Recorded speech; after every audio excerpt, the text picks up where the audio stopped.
महाकाल की नगरी में मानवता शर्मसार। भाजपा की सूची से मध्य प्रदेश में गरमाई राजनीति। जस्टिन ट्रूडो के तेवर हुए ढीले। 5 माह बाद भी मणिपुर में तनाव बरकरार। नमस्कार, मैं रूपाली बर्वे एक बार फिर हाजिर हूं आप तक वो खबरें पहुंचाने के लिए जो कहीं आपसे व्यस्त भरे सप्ताह के बीच जानना छूट न गई हो। तो चलिए देखते हैं सप्ताह की खास खबरें एक खास नजरिए से।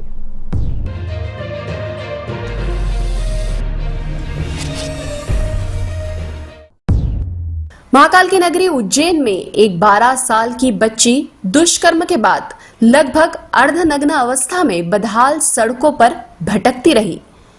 इस लड़की की न तो पुलिस ने सुध ली और न ही उज्जैन की जनता ने। दरिंदगी की इस घटना ने मध्य प्रदेश ही नहीं समूची मानवता को शर्मसार कर दिया। इस मामले में पुलिस की लचरता भी सामने आई, साथ ही लोगों की संवेदनहीनता भी नजर आई। लड़की की मदद करने वाले राहुल शर्मा के मुताबिक उन्होंने 2 से 3 बार 100 नंबर पर कॉल किया, लेकिन उज्जैन पुलिस की तरफ से कोई रिस्पांस नहीं मिला। हालांकि बाद में पुलिस ने इस मामले में एक ऑटो ड्राइवर को गिरफ्तार कर लिया। इस बीच आरोपी भरत सोनी के पिता ने उसके लिए फांसी की मांग की है। यह बच्ची मानसिक रूप से कमजोर भी बताई जा रही है। फिलहाल इसको इंदौर के अस्पताल में इलाज चल रहा है।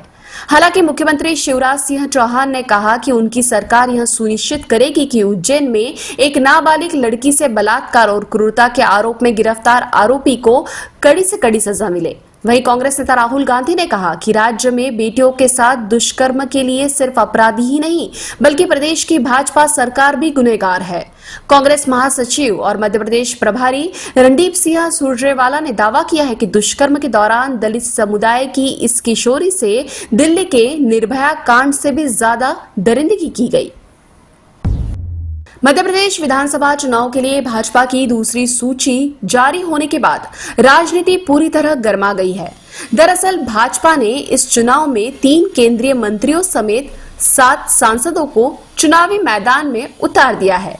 इस सूची के बाद राज्य में मुख्यमंत्री पद के दावेदारों को लेकर भी नई बहस छिड़ गई है। पार्टी ने दूसरी सूची में केंद्रीय मंत्री नरेंद्र सिंह तोमर, प्रहलाद पटेल और फग्गन सिंह कुलस्ते को उम्मीदवार बनाया है। वहीं भाजपा के राष्ट्रीय महासचिव कैलाश विजयवर्गीय को भी इंदौर की 1 नंबर विधानसभा सीट से मैदान में उतार दिया है। तोमर, पटेल और विजयवर्गीय तीनों ही नेताओं को मुख्यमंत्री पद का बड़ा दावेदार माना जा रहा है। यह भी कहा जा रहा है कि पार्टी के भीतर सीएम पद को लेकर एक अघोषित लड़ाई भी शुरू हो सकती है। चाहे जीत के अंतर का मामला हो या फिर अपने ज्यादा समर्थकों को जितवाने का, हर दावेदार पूरी ताकत लगाएगा। इतना ही नहीं, एक दूसरे को निपटाने का काम भी अंदर ही अंदर शुरू हो जाए तो कोई आश्चर्य नहीं होना चाहिए। हालांकि पार्टी का दावा है कि इन दिग्गजों को उतारकर वह अपनी चुनावी नैया पार लगा लेगी। यह भी कहा जा रहा है कि आगामी सूची में ज्योतिरादित्य सिंधिया का नाम भी आ सकता है। उन्हें शिवपुरी से चुनाव लड़ाया जा सकता है क्योंकि इस सीट से वर्तमान विधायक और सिंधिया की बुआ यशोधरा राजे ने चुनाव लड़ने से मना कर दिया है। हालांकि यह वक्त ही बताएगा कि भाजपा अपनी रणनीति में कितनी सफल रहती है। हो सकता है जनता 2018 को दोहरा दे, क्योंकि जनता के मन में क्या चल रहा है कोई नहीं जानता। भारत के कड़े रुख के चलते कनाडा के प्रधानमंत्री जस्टिन ट्रूडो का दिमाग लगता है ठिकाने आ गया है। ट्रूडो के ताजा बयान ने विवाद की तलखी कम की है। ट्रूडो ने कहा है कि वह भारत से अच्छे रिश्ते चाहते हैं। साथ ही उन्होंने इस बात को स्वीकार किया है कि भारत एक उभरती हुई ताकत है, दुनिया में उसकी धमक है। ब्रिटिश कोलंबिया में 18 जून को खालिस्तानी अलगाववादी निज्जर की हत्या में भारतीय एजेंटों की कथित संलिप्तता संबंधी कनाडा के प्रधानमंत्री ट्रूडो के आरोपों के बाद भारत और कनाडा के बीच तनाव पूरे चरम पे पहुंच गया था। इसको लेकर भारत ने अंतर्राष्ट्रीय मंचों पर कनाडा को जमकर लताड़ लगाई थी। ट्रूडो को दूसरे देशों से भी अपेक्षित सहयोग नहीं मिला। यही कारण रहा कि वे बैकफुट पर आ गए। भारत के विदेश मंत्री एस जयशंकर ने कहा कि कनाडा में सुरक्षा की स्थिति अच्छी नहीं है। भारतीय राजनयिकों को खुली धमकियां दी गई है और वे यहां खुद को असुरक्षित महसूस कर रहे हैं। भारत द्वारा 2020 में आतंकवादी घोषित किए गए निज्जर की मौत पर कहा कि किसी की हत्या करना हमारी नीति नहीं है, लेकिन कनाडा में आतंकियों को शरण दी जा रही है। हालांकि जयशंकर ने कहा कि यदि कनाडा के पास निज्जर की मौत को लेकर कोई सबूत है तो वह हमें उपलब्ध करवाए, हम उन पर गौर करेंगे। हालांकि ट्रूडो के ताजा बयान के बाद लग रहा है कि यह विवाद जल्द ही थम जाएगा। हिंसाग्रस्त मणिपुर में 5 माह बाद भी पूरी तरह शांति कायम नहीं हो पाई है। वहां तनाव का माहौल अब भी बरकरार है। हाल ही में इम्फाल ईस्ट के हट्टा मिनिथोंग में मारे गए 2 छात्रों की मौत ने माहौल में और तनाव उत्पन्न कर दिया। इस बीच कुछ उपद्रवियों ने इम्फाल घाटी में मुख्यमंत्री एन बीरेन सिंह के खाली पड़े पैतृक आवास पर हमले की कोशिश की। छिटपुट अन्य हिंसक घटनाएं भी हुई। इम्फाल ईस्ट और इम्फाल वेस्ट जिलों में अब भी कर्फ्यू की स्थिति बनी हुई है। हालांकि बीच बीच में कर्फ्यू में ढील भी दी जा रही है।